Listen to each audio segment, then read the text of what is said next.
Hello dear students, today we will discuss object, direct object and indirect object. तो आज की इस video में हम ऑब्जेक्ट, सब्जेक्ट, वर्ब, ऑब्जेक्ट, हमने सेंटेंस स्ट्रक्चर को सीखने की शुरुआत की थी, जिसमें हमने वर्ब डिस्कस किया, सब्जेक्ट डिस्कस किया। आज हम डिस्कस करेंगे ऑब्जेक्ट। ऑब्जेक्ट क्या है? An object is a noun और प्रोनाउन इन अ सेंटेंस। कि किसी भी सेंटेंस में सब्जेक्ट होता है, वर्ब होता है, ऑब्जेक्ट होता है। कि ये जो ऑब्जेक्ट होता है सेंटेंस में, ये नाउन होगा या प्रोनाउन होगा that receive the action perform by the subject. मैंने बताया था कि सेंटेंस में जो सब्जेक्ट होता है वो एक्शन परफॉर्म करता है। सब्जेक्ट भी नाउन था या प्रोनाउन था। अब ये सब्जेक्ट जो एक्शन परफॉर्म करेगा, ये एक्शन कोई ना कोई थिंग, कोई ना कोई पर्सन, यानी कि नाउन ये एक्शन रिसीव करेगा। जो एंटिटी एक्शन को रिसीव करता है वो ऑब्जेक्ट होता है। वो क्या होता है? It answer the question what और हूम।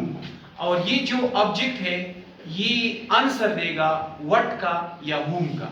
सिंपली ऑब्जेक्ट नाउन होता है या प्रोनाउन होता है। जो सेंटेंस में जो भी एक्शन होता है वो कौन रिसीव करता है? वो ऑब्जेक्ट रिसीव करता है। सिंपली इसका फार्मूला है subject plus verb plus object. Example मैं आपको दे रहा हूं, she reads a book. She मैंने बताया था कि सब्जेक्ट है, रीड्स वर्ब है, अ बुक ये जो एक्शन शी ने किया, सब्जेक्ट है, इसने एक्शन किया रीडिंग, यानी कि रीडिंग का एक्शन किया। तो ये एक्शन रिसीव किसने किया? बुक ने। तो यहां पर ये बुक ऑब्जेक्ट हो गया। तो शी सब्जेक्ट है, रीड्स वर्ब है, और अब बुक ये क्या है? ये ऑब्जेक्ट है।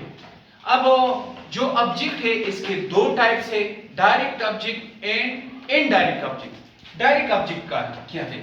A direct object is the specific thing और person that directly receive the action of verb. कि जो एक्शन होता है हमारे सेंटेंस में, सब्जेक्ट जो एक्शन परफॉर्म करता है, वो एक्शन कोई नाम, जो नाउन होगा, यानी कि या थिंग होगा या पर्सन होगा, वो थिंग या पर्सन, वो नाउन किसी सेंटेंस में एक्शन को डायरेक्टली रिसीव करेगा। डायरेक्टली जब रिसीव करेगा तो ये जो ऑब्जेक्ट होगा ये डायरेक्ट ऑब्जेक्ट होगा। It answer the question what. तो कोई एक्शन जब होगा तो हम क्वेश्चन करेंगे कि व्हाट। फॉर एग्जांपल आई ईट, मैंने खाया। तो अब मैं क्वेश्चन करूंगा कि व्हाट, तो मेरे पास आंसर आएगा एप्पल। तो यहां पर एप्पल ऑब्जेक्ट हो गया, इसने डायरेक्ट एक्शन को रिसीव किया। और whom, वर्ब के बाद हम what लगाएंगे या whom लगाएंगे। हम क्वेश्चन करेंगे what में या whom में, तब हमारे पास एक नाउन वर्ब के बाद होगा। वो नाउन अगर पर्सन होगा या थिंग होगा, यानी कि वो ऑब्जेक्ट होगा, लेकिन ये जो ऑब्जेक्ट होगा ये डायरेक्टली एक्शन को रिसीव करेगा, तो ये डायरेक्ट ऑब्जेक्ट होगा। अब वो फार्मूला है subject plus verb plus direct object. Example Ali kicked, Ali kicked. अब मैंने कहा था ना कि हम क्वेश्चन करेंगे व्हाट में। Ali kicked what? The ball. तो यहां पर ये द बॉल ऑब्जेक्ट है, लेकिन ये किक का जो एक्शन है, इस एक्शन को डायरेक्टली द बॉल ने रिसीव किया, तो यहां पर द बॉल ऑब्जेक्ट है। Ali kicked what? Answer the ball. तो ये बॉल जो है ये डायरेक्ट ऑब्जेक्ट है। The teacher praise me, teacher ने मेरी तारीफ की। अब आप देखिए क्वेश्चन है the teacher praised whom।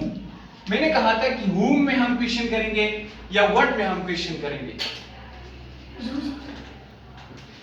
The teacher praised whom, किसको, किसकी तारीफ की, किसको तारीफ किया? Answer me. तो यहां पर मी जो है ये डायरेक्ट ऑब्जेक्ट है। अब आप देखिए इनडायरेक्ट ऑब्जेक्ट क्या है।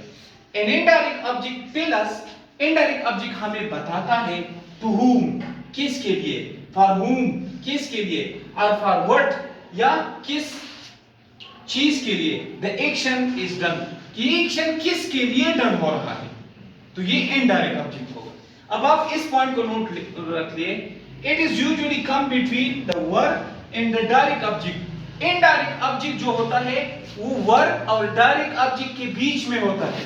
क्या? वो डायरेक्ट ऑब्जेक्ट और वर्ब के बीच में होता है। फार्मूला क्या है, सब्जेक्ट प्लस वर्ब होगा, इनडायरेक्ट ऑब्जेक्ट होगा, डायरेक्ट ऑब्जेक्ट होगा। वर्ब और डायरेक्ट ऑब्जेक्ट के बीच में क्या है, इनडायरेक्ट ऑब्जेक्ट। अब आप देखिए सारा गिव्स यहां पर वर्ब है, गिव ये ऑब्जेक्ट है डायरेक्ट ऑब्जेक्ट, तो वर्ब और डायरेक्ट ऑब्जेक्ट के बीच मेरे पास दूसरा एक ऑब्जेक्ट है, तो वो डायरेक्ट ऑब्जेक्ट नहीं, वो इनडायरेक्ट ऑब्जेक्ट होगा। सारा गिव्स अली अ गिफ्ट। फिर देखिए इसमें गिव जो है ये वर्ब है, अ गिफ्ट ये डायरेक्ट ऑब्जेक्ट है। व्हाट वाज गिवन, क्या दिया गया, तो वो इनडायरेक्ट ऑब्जेक्ट अली, अली को दिया गया। तो डायरेक्ट ऑब्जेक्ट एक्शन को डायरेक्टली रिसीव करेगा, इनडायरेक्ट ऑब्जेक्ट एक्शन को इनडायरेक्टली रिसीव करेगा। इनडायरेक्ट ऑब्जेक्ट याद रखिए कि वर्ब और डायरेक्ट ऑब्जेक्ट के बीच में होगा।